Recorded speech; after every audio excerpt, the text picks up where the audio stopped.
রাসূলের বিশিষ্ট সাহাবী হযরত আব্দুল্লাহ রাদিয়াল্লাহু তাআলা আনহু রাসূল আরবি সাল্লাল্লাহু আলাইহি ওয়াসাল্লাম কে বলতেছেন, সাআলতুন নবী সাল্লাল্লাহু আলাইহি ওয়াসাল্লাম আইয়ুল আমালি আহাব্বু ইলাল্লাহি আযজা ওয়া জাল্লা। হযরত আব্দুল্লাহ বলেন, আমি রাসূলকে জিজ্ঞাসা করলাম, আল্লাহর কাছে কোন আমলটা সবচেয়ে প্রিয় গ্রহণযোগ্য আমল?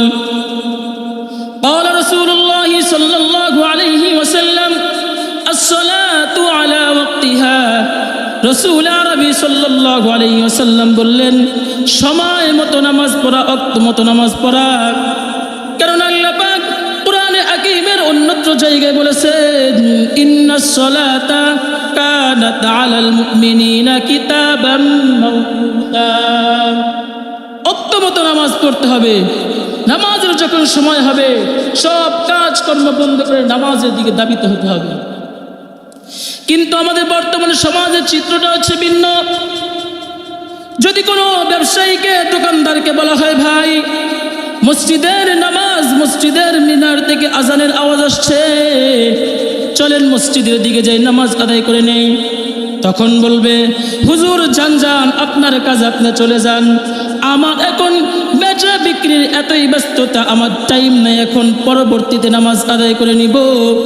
আসলে এমন মুসলমান হয়েছে যে তার নামাজ পড়ার মতো সময়টা তার হাতে নাই। অথচ আগের যুগের মুমিন মুসলমানরা কেমন ছিল জানেননি? আবু আম্মার নামক এক ব্যক্তি বাজারে গেছে রাজমিস্ত্রি আনার জন্য। বাজারে গিয়া মানুষদেরকে বলতেছে, ও লোক সকল, বাজারের মধ্যে রাজমিস্ত্রি আছে নাকি? রাজমিস্ত্রি, আমার বাড়ির পিছনের দেওয়ালটা ধসে গেছে, তা মেরামত করতে হবে। একজন লোক বলল, ওই যে বাজারের এক কিনারায় দেখা যায় একজন লোক বসে বসে কোরআনে হাকিমের তেলাওয়াত করতেছে, সে তার সময়কে নষ্ট করে না, যতক্ষণ সময় পায় সে আল্লাহ তাআলার সাথে কথা বলে, কোরআন তেলাওয়াত করে। সে একজন ভালো মানুষ, তাকে নিয়ে যান, তাকে নিয়ে আপনার বাড়ির পিছনের দেওয়ালটা মেরামত করিয়া নেন। আবু আম্মার ওই লোকের কাছ গিয়ে বলেন, ও আল্লাহর বান্দা, তুমি কি রাজমিস্ত্রি নাকি? আমার বাড়ির পিছনের দেওয়ালটা ধসে গেছে, মেরামত করতে হবে। আল্লাহর বান্দা ডাক দিয়ে বলো, হ্যাঁ আমি রাজমিস্ত্রি, আমি আপনার বাড়ির দেওয়ালের কাজ করে দিতে পারি, তাহলে আমার দুইটা শর্ত আছে। কয়টা শর্ত? দুইটা শর্ত। এক নম্বর শর্ত হলো বর্তমান রাজমিস্ত্রির বাজার মূল্য হচ্ছে 2 টাকা। আপনি আমাকে 2 টাকা দিতে পারবেন না, আমাকে দিবেন 1 টাকা। 1 টাকা আমার শ্রমের মূল্য। আর একটা শর্ত হলো, সারাদিন কাজ করব, পাক না বাকির মাসআলা আছে, তাহারাতের মাসআলা আছে। যখন মসজিদের মিনার হতে আজান হবে, আমি কিন্তু আপনার বাড়ির কাজ আর করব না। আজান দিলে আমি মসজিদের মধ্যে চলে যাব, আমার মাওলা পাকের কদমে সিজদা দিব, আল্লাহর সাথে কথা করব।